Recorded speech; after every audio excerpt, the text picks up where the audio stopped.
आज हम लोग बात करेंगे NCERT solution of science in Hindi class 10th यानी कि अम्ल, क्षार और लवण के बारे में आज हम बात करेंगे। ठीक है, देखिए प्रश्न पृष्ठ संख्या 18 में लिखा है कि आपको तीन परखनलियाँ दी गई हैं। इनमें से एक में आश्रित जल एवं शेष दो में से एक में अम्लीय विलयन तथा दूसरे में क्षारीय विलयन है। यदि आपको केवल लाल लिटमस पात्र दिया जाता है तो आप प्रत्येक परखनली में रखे गए पदार्थों की पहचान कैसे करेंगे। देखिए, इसमें कहा कि आपको तीन परखनली दी गई है। एक परखनली ये हो गया, दूसरा ये हो गया और तीसरा ये। फिर इनमें से एक में आश्रित जल यानी कि इसके अंदर जल हो गया। फिर एवं शेष दो में से एक में अम्लीय विलयन है। इसमें अम्लीय विलयन हो गया और दूसरे में क्षारीय विलयन है। देखिए, इसमें क्षारीय विलयन है। फिर कहा यदि आपको केवल लाल लिटमस पात्र दिया जाता है तो आप प्रत्येक परखनली में रखे गए पदार्थों की पहचान कैसे करेंगे। यदि आप लाल लिटमस पेपर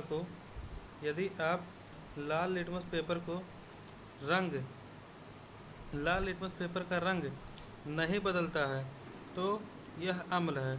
यानी कि इसके अंदर जैसे हम तीनों दिया, यहाँ पे तीनों दिया है, इन तीनों में हम उस लाल लिटमस पेपर को डुबोते हैं। यदि उसका रंग में कोई परिवर्तन नहीं होता है, तो हम कहेंगे कि वह अम्ल है। यदि लाल लिटमस पत्र का रंग नीला यानी कि नीला हो जाता है तो हम कहेंगे कि वह क्षार है। यानी कि अगर जो हम इसमें तीनों में से किसी एक में अगर जो हम अम्ल को मतलब लिटमस पेपर को डालते हैं और उसका रंग यदि नीला हो जाता है तो हम कहेंगे कि वह क्षार है। यदि लिटमस पत्र के रंग में हल्का परिवर्तन यानी कि हल्का बैगनी हो जाता है तो हम कहेंगे कि यह आश्रित जल है। यानी कि इन तीनों में हम लिटमस पेपर को डालते हैं, ये जल है,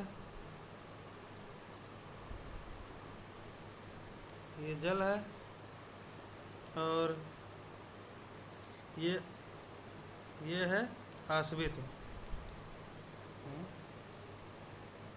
इसमें अम्ल है।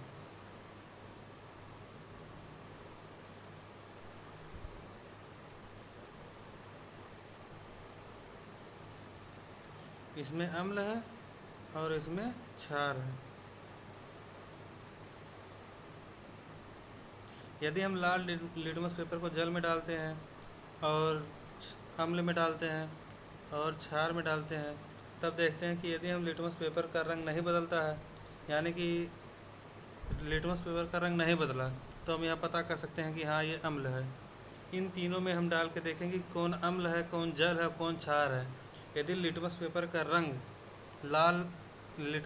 रंग नहीं बदला तो हम कहेंगे कि अम्ल है। यदि लाल लिटमस पेपर का रंग नीला हो जाता है तो हम कहेंगे कि वह क्षार है। और यदि हल्का बैगनी हो जाता है तो हम कहेंगे कि वह जल है। ठीक है। अब पृष्ठ संख्या 24 में दिया है कि पीतल एवं तांबे के बर्तनों में दही एवं खट्टे पदार्थ क्यों नहीं रखे जाते। ये पीतल है या तांबा है, इसके जो बर्तन है उसमें हम दही को या खट्टे चीज़ों को क्यों नहीं रखते हैं, जैसे कि अचार हो गया।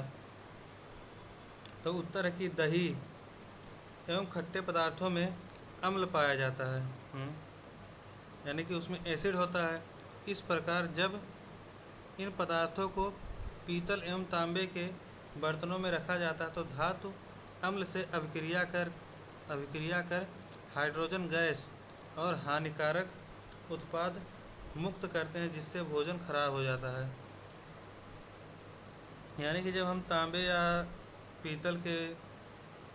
पीतल की बनी हुई चीज़ों बर्तनों में हम जब एसिड वाले कोई पदार्थ को रखते हैं तो वह एक दूसरे से अभिक्रिया कर लेते हैं और हाइड्रोजन गैस निकालते हैं, जिससे कि जो उत्पाद है उत्पाद मुक्त होता है या इससे भोजन खराब हो जाता है। आगे देखते हैं दूसरा, धातु के साथ अम्ल की अभिक्रिया होने पर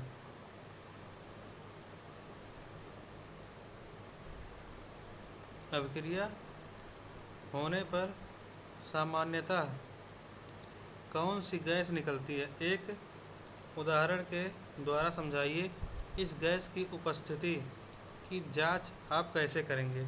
देखिए, धातु के साथ अम्ल की अभिक्रिया होने पर सामान्यतः हाइड्रोजन गैस निकलती है।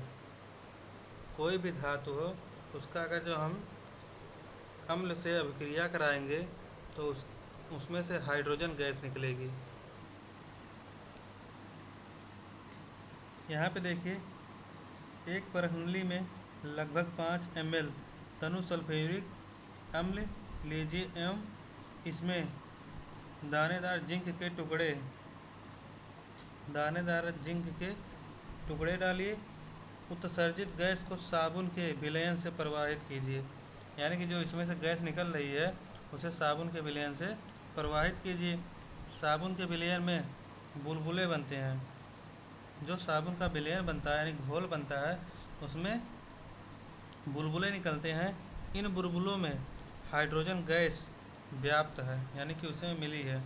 H2SO4 प्लस जिंक से ZnSO4 प्लस H2O बाहर निकल गया। देखो H2SO4 है, यहाँ पे Zn यानी कि एसिड, यानी कि एसिड और धातु। देखो ये धातु हो गया, ये अम्ल हो गया। धातु और अम्ल की अभिक्रिया करे तो ये बना और हाइड्रोजन निकल गया। जलती हुई मोमबत्ती को गैस वाले बुलबुले के पास ले जाने पर फट फट की ध्वनि के साथ हाइड्रोजन गैस का दहन होता है।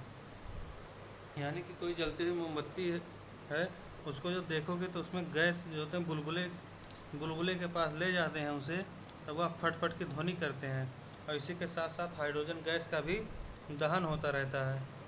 ठीक है, अब तीसरा देखते हैं। कोई धातु यौगिक ए तनु हाइड्रोक्लोरिक अम्ल के साथ अभिक्रिया करता है तो बुदबुदाहट उत्पन्न होती है। यानी कि उसमें बुदबुदाहट उत्पन्न होती है। इससे उत्पन्न गैस जलती मोमबत्ती को बुझा देती है। यानी कि जो इसमें उत्पन्न होती है गैस, वह जलती हुई मोमबत्ती को बुझा देती है। यदि उत्पन्न यौगिकों में एक से कैल्शियम क्लोराइड है तो इस अभिक्रिया के लिए संतुलित रासायनिक समीकरण लिखिए। देखिए, calcium carbonate HCl, CaCl2, CO2, H2O। तो इसमें देखिए कैल्शियम बराबर है, कार्बन इधर 1 है, इधर भी कार्बन 1 है, बराबर है। ऑक्सीजन 3 है, इधर भी ऑक्सीजन 3 है, ये भी बराबर है। यानी कि यह संतुलित हो गई। यहाँ पे HCl दो हाइड्रोजन, यहाँ भी 2 हाइड्रोजन, 2 Cl, यहाँ भी 2 Cl, यानी कि यह संतुलित है। अब देखिए, HCl, HNO3 आदि जलीय विलयन में अम्लीय अभिलक्षण क्यों प्रदर्शित करते हैं, जबकि एल्कोहल एवं ग्लूकोज जैसे यौगिकों के विलयनों में अम्लीयता के अभिलक्षण नहीं प्रदर्शित होते हैं? चलिए देखते हैं। इसका उत्तर है कि जब HCl या HNO3 को जल में घोला जाता है तो यह जल में घुलकर हाइड्रोजन आयन उत्पन्न करते हैं जो उनके अम्लीय गुण को प्रदर्शित करता है। उदाहरण के लिए निम्नलिखित अभिक्रिया को देखें। HCl H plus Cl minus, यानी कि HCl है, यह तोड़ता है H प्लस में प्लस Cl माइनस में। H plus plus H2O H3O plus बनाता है, जबकि अल्कोहल एवं ग्लूकोज जैसे यौगिक जल में घुलने पर हाइड्रोजन आयन उत्पन्न नहीं करते हैं।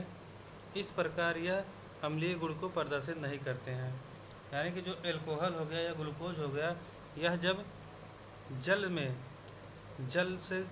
जल से अभिक्रिया करते हैं तो उसमें घुलने पर यह हाइड्रोजन आयन उत्पन्न नहीं करते हैं। यानी कि जब हाइड्रोजन निकलता है तभी तो उसे हम अम्ल कहते हैं, इसलिए यह अम्लता को प्रदर्शित नहीं करते हैं। अम्ल का जलीय विलयन क्यों विद्युत का चालन करता है? अम्ल के जलीय विलयन में हाइड्रोजन या हाइड्रोनियम आयन की उपस्थिति के कारण विद्युत का चालन होता है। यानी कि उसमें हाइड्रोजन होता है या हाइड्रोनियम आयन होते हैं, इसकी वजह से विद्युत चालन जो है या उत्पन्न होता है। शुष्क हाइड्रोक्लोरिक गैस शुष्क लिटमस पत्र के रंग को क्यों नहीं बदलती है? तो उत्तर है कि शुष्क हाइड्रोक्लोरिक गैस शुष्क लिटमस पत्र के रंग को नहीं बदलती है, क्योंकि इसमें हाइड्रोजन आयन अनुपस्थित रहता है। यानी कि इसमें हाइड्रोजन आयन की अनुपस्थिति होती है, यानी कि हाइड्रोजन आयन नहीं होता है, इसलिए यह बदल नहीं पाता है। अम्ल को तनुकृत करते समय यह क्यों अनुशंसित करते हैं कि अम्ल को जल में मिलाना चाहिए, न कि जल को अम्ल में? जब हम तनुकृत करते हैं तो हम यह बताते हैं कि अम्ल को, यानी कि अम्ल को जो है जल में मिलाना चाहिए, ना कि जल को अम्ल में। तो देखिए इसका उत्तर है कि जैसे एक बीकर है, एक बीकर ये है, इसमें हम जल को रखते हैं और इसमें अम्ल को रखते हैं। तो इसमें अगर जो हम अम्ल को मिलाएंगे और इसमें जल को मिलाएंगे तब क्या होगा? जल में अम्ल के घुलने की प्रक्रिया अत्यंत ऊष्माक्षेपी होती है, बहुत ही भयानक वाली ऊष्माक्षेपी होती है। अम्ल को सदैव धीरे धीरे तथा जल को लगातार जल में हिलाते हुए जल में मिलाना चाहिए। सांद्र अम्ल में जल मिलाने पर उत्पन्न हुई ऊष्मा के कारण मिश्रण अस्फलित होकर बाहर आ जाता है तथा आप जल सकते हैं। समझे? अम्ल को हम आराम से मिलाते हैं, जबकि जल को हमें तीव्रता से मिलाना पड़ता है, इसलिए अम्ल को हम जल में डालते हैं, ना कि जल को अम्ल से। इससे बहुत भयानक विस्फोट होता है और आप जल भी सकते हैं। अम्ल के विलयन को तनुकृत करते समय हाइड्रोनियम आयन की सांद्रता कैसे प्रभावित हो जाती है? तो देखते हैं, जब अम्ल के विलयन को तनुकृत किया जाता है तब हाइड्रोनियम आयन की सांद्रता में प्रति इकाई आयतन में कमी होती है। इसका अर्थ है कि अम्ल की शक्ति घटती है। जब सोडियम हाइड्रोक्साइड विलयन में अधिक क्षारक मिलाते हैं तो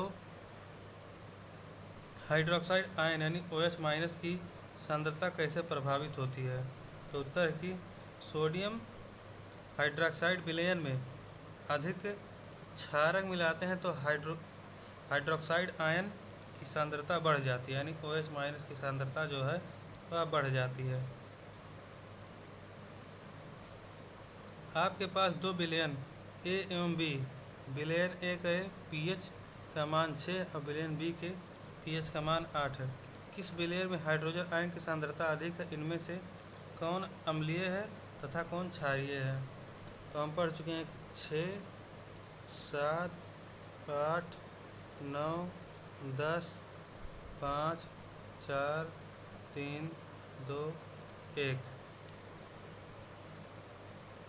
ये बीच में है 7। तो कौन ज़्यादा अम्लीय है, कौन ज़्यादा क्षारीय है? देखिए इस तरफ एसिड है और इस तरफ बेस,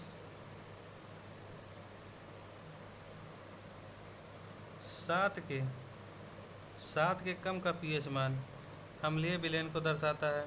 देखिए 7 से कम होगा तो यह अम्लीय को दर्शाता है, तथा 7 से अधिक पीएच मान होगा तो यह विलयन क्षारीय विलयन को दर्शाता है।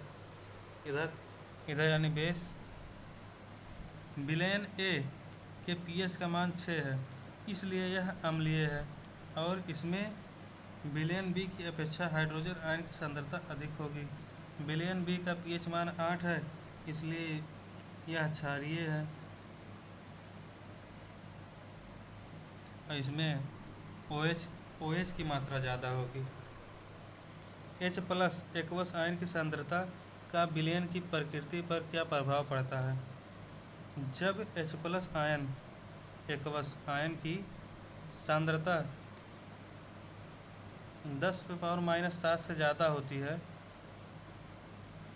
10⁻⁻7 से ज़्यादा होती है यानी बढ़ाई जाती है, तो विलयन अम्लीय हो जाता है। यानी कि 10⁻⁻7 से जब ज़्यादा होगा H+ आयन तो वह अम्लीय हो जाएगा, और जब H+ आयन की सांद्रता 10⁻⁻7 से कम होती है यानी घटाई जाती है, तो यह विलयन जो है इसकी प्रकृति क्षारीय हो जाती है। ठीक है, इसकी प्रकृति क्षारीय हो जाती है। क्या क्षारकीय विलयन में H+ आयन होते हैं? अगर हाँ तो यह क्षारकीय क्यों होते हैं? हाँ, क्षारकीय विलयन में H+ आयन होते हैं। OH- आयन के सांद्रता की तुलना में H+ आयन की सांद्रता कम होती है, जो विलयन को क्षारीय बनाती है।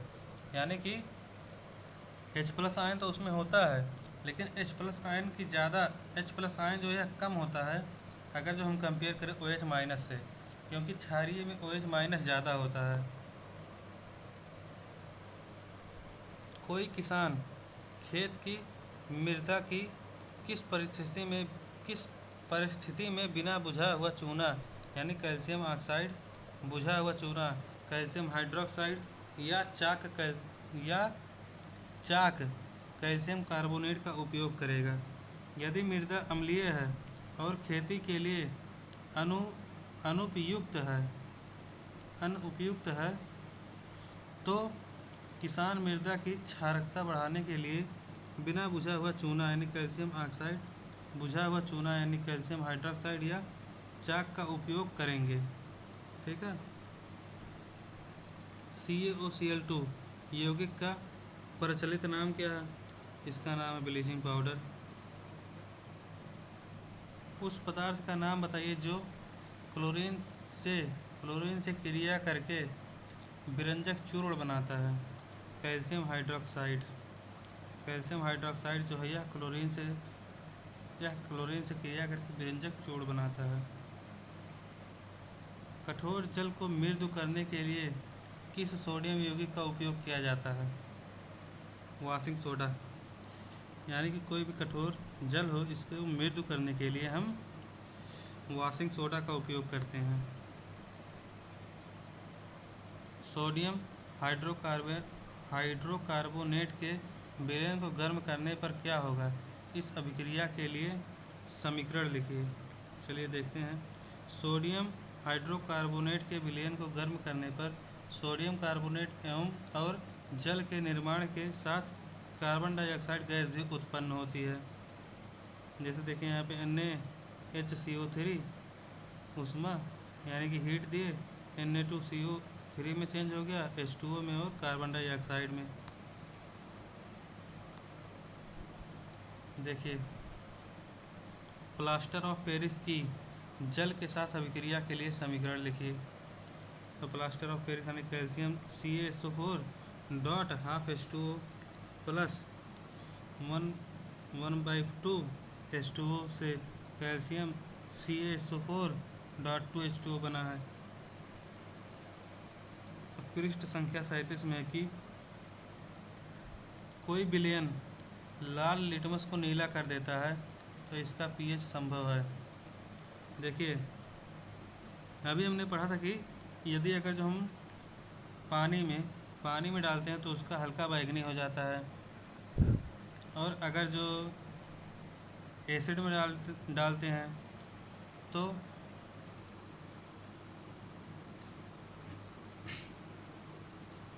तो देखिए यहाँ पे कि कोई विलेन लाल लिटमस पेपर को नीला कर देता है, इसका पीएच संभव क्या होगा। देखिए हम पिछले मतलब पढ़े हैं, अभी पढ़ के आ रहे हैं कि यदि जैसे 3 बीकर है, वाटर है एक में अम्ल है, एक में क्षार है। वाटर में डालते हैं तो यह बैंगनी हो जाता है, हल्का बैंगनी हो जाता है। अगर जो हम अम्ल में डालते हैं तो इसमें कोई प्रभाव नहीं होता है, और अगर जो क्षार में डालते हैं तो यह नीले रंग का हो जाता है। तो हमसे पूछा है कि कौन सा ऐसा है इसमें कि लाल लिटमस पेपर को नीला कर देता है। तो हम जानते हैं कि एसिड, देखिए 7 से नीचे वाला एसिड होता है और 7 से ऊपर वाला बेस होता है। तो इसमें देखिए 7 से ऊपर इसमें कौन सा है, 10 ही है, यानी कि यही हो गया बेस। कोई विलयन अंडे के पिसे हुए कवच से अभिक्रिया कर एक गैस उत्पन्न करता है जो चूने के पानी को दूधिया कर देती है। इस विलयन में क्या होगा। इस विलयन में HCl होगा।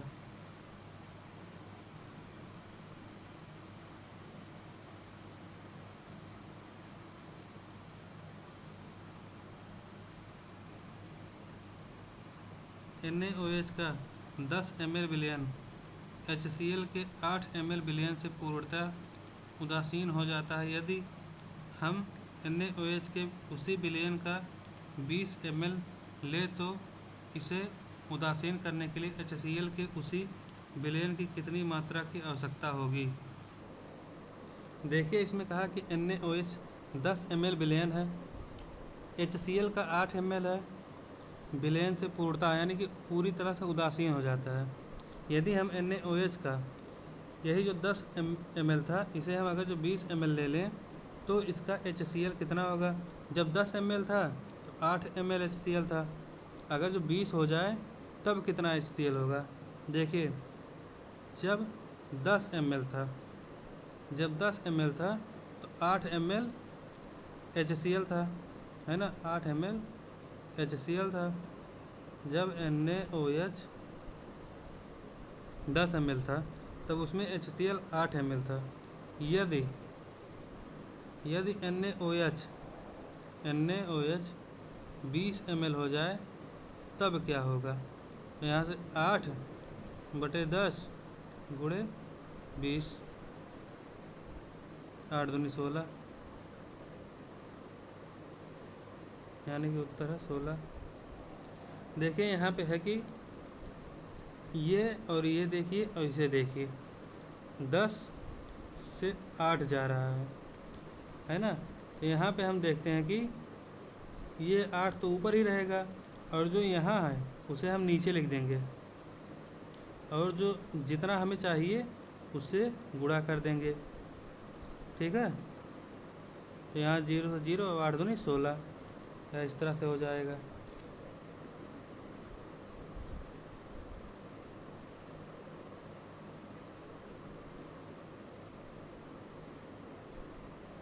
अब अपच का उपचार करने के लिए निम्न में से किस औषधि का उपयोग होता है। अपच का उपचार करो तो एंटासिड हो गया। अब देखिए इसमें से कहा कि निम्नलिखित अभिक्रिया के लिए पहले शब्द समीकरण लिखिए तथा उसके बाद संतुलित समीकरण लिखिए। तो यहाँ पे देखिए H2SO4 ZnSO4H2, तो ये तो पहले से ही संतुलित है। HCl MgMgCl H2, तो यहाँ पे देखिए यहाँ पे H2, यहाँ भी H2, सल्फर 1, ऑक्सीजन 4 Zn, ये तो संतुलित है। यहाँ पे देखिए हाइड्रोजन 2 है, ठीक है। Cl 2 है और यहाँ पे Cl 1 है, यहाँ से हम 2 से गुणा कर देंगे। तो मैग्नीशियम भी 2 हो जाएगा, तो यहाँ भी 2 से गुणा कर देंगे। ठीक है।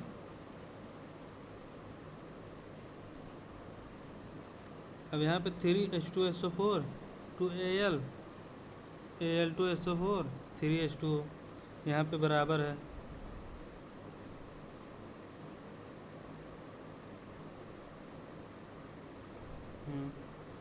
फिर यहाँ पे 6HCl 2Fe 2FeCl यहाँ भी बराबर है।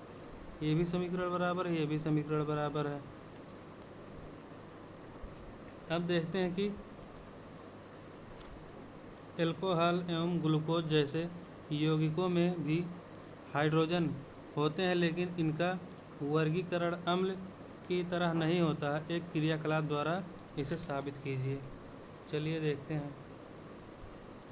एक कार्क पर 2 कीले लगाकर कार्क को 100 ml के बीकर में रख दीजिए।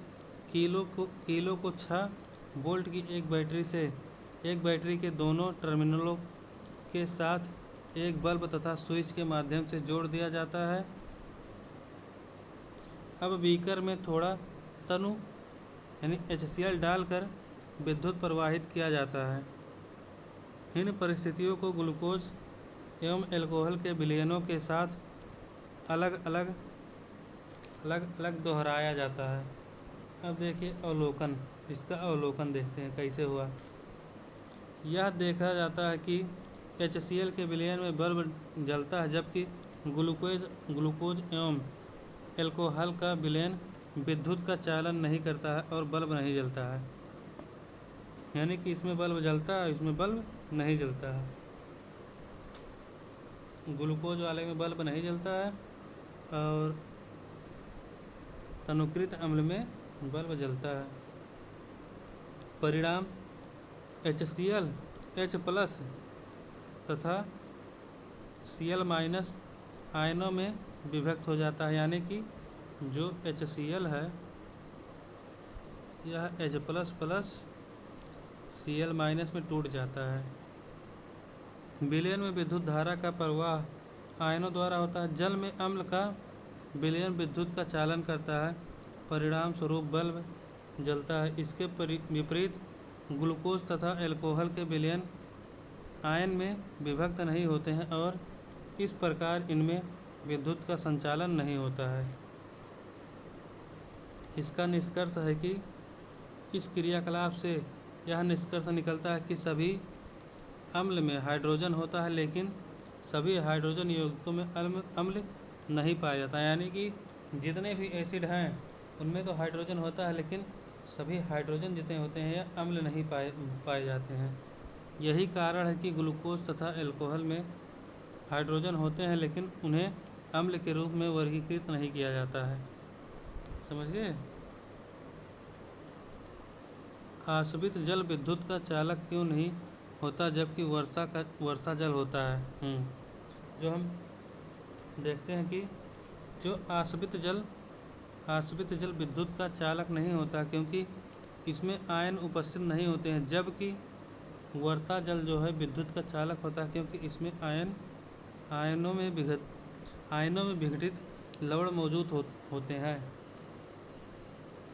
यानी कि जो आश्रित जल है यह विद्युत का चालक नहीं होता, क्योंकि इसमें आयन वायन जो होते हैं यहाँ उपस्थित नहीं होते हैं। जबकि वर्षा के जल में आयन और बहुत सारे विघटित लवण मौजूद होते हैं उसमें। अब देखते हैं कि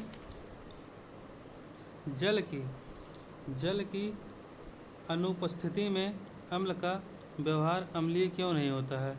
यानी कि जल की अनुपस्थिति हो तो उसमें अम्ल का व्यवहार अम्लीय क्यों नहीं होता है। हम देखते हैं कि जल की अनुपस्थिति में अम्ल का व्यवहार अम्लीय नहीं होता है, क्योंकि अम्ल से हाइड्रोजन का विघटन केवल जल की उपस्थिति में उत्पन्न होता है।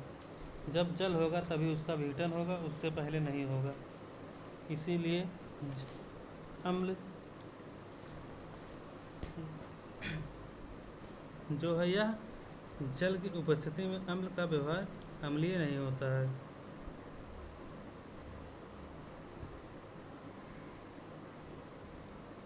पाँच विलयनों A B C D E कि जब सार्वत्रिक सूचना से जांच की जाती है तो पीएच के मान में क्रमशः 4, 1, 11, 7, 9 प्राप्त होता है। कौन सा विलयन है?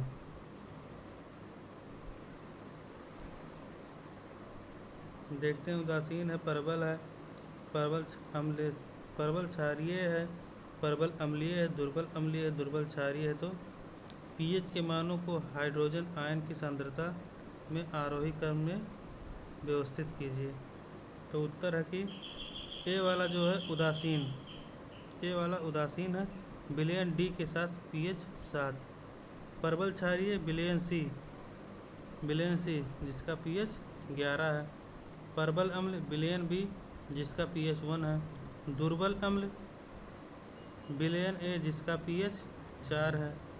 दुर्बल क्षारीय विलयन ई जिसका पीएच 9 है।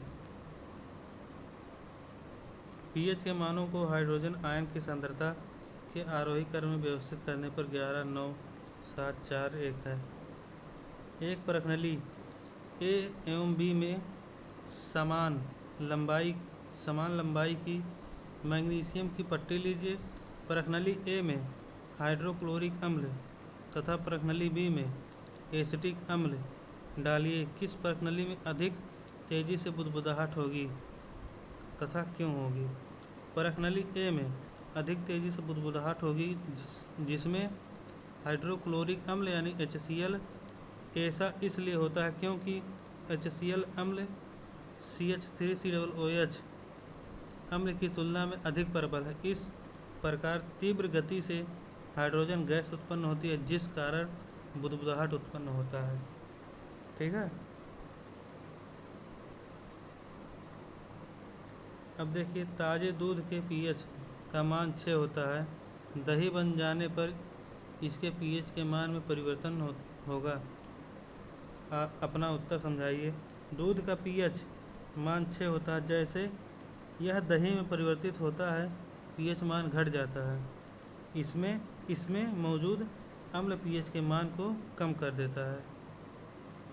एक ग्वाला ताज़े दूध में थोड़ा बेकिंग सोडा मिलाता है, तब यह है कि ताज़े दूध का पीएच के मान 6 से बदलकर थोड़ा क्षारीय क्यों बन जाता है और इस दूध को दही बनने में अधिक समय क्यों लगता है? तो पहला है कि ताज़ा दूध के पीएच का मान 6 से बदलकर थोड़ा क्षारीय बन जाता है क्योंकि क्षारीय स्थिति में दूध आसानी से दही में परिवर्तित होता है। आप देखे होंगे कि थोड़ा बहुत उसमें इनाकुलम मिलाया जाता है, यानी कि जिसे गांव में जावन बोलते हैं। जावन भी दही होता है, उसे मतलब एसिडिक होता है, इसीलिए उसे मिलाया जाता है, क्षारीय बना देता है। ठीक है।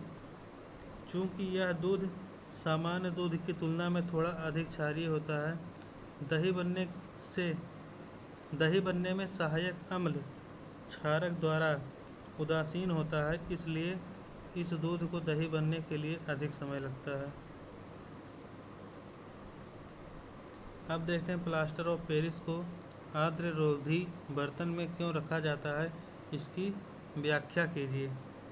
प्लास्टर ऑफ पेरिस को आर्द्र रोधी बर्तन में रखा जाना चाहिए क्योंकि यह नमी से जल अवशोषित करता है तथा जिप्सम बनकर कठोर ठोस पदार्थ में बदल जाता है। इससे निम्नलिखित समीकरण द्वारा दर्शाया गया है कि CaSO4 ½ H2O + 1/2 H2O CaSO4 H2O H2O। ठीक है, तो यहाँ पे हमारा क्लास ख़त्म होता है।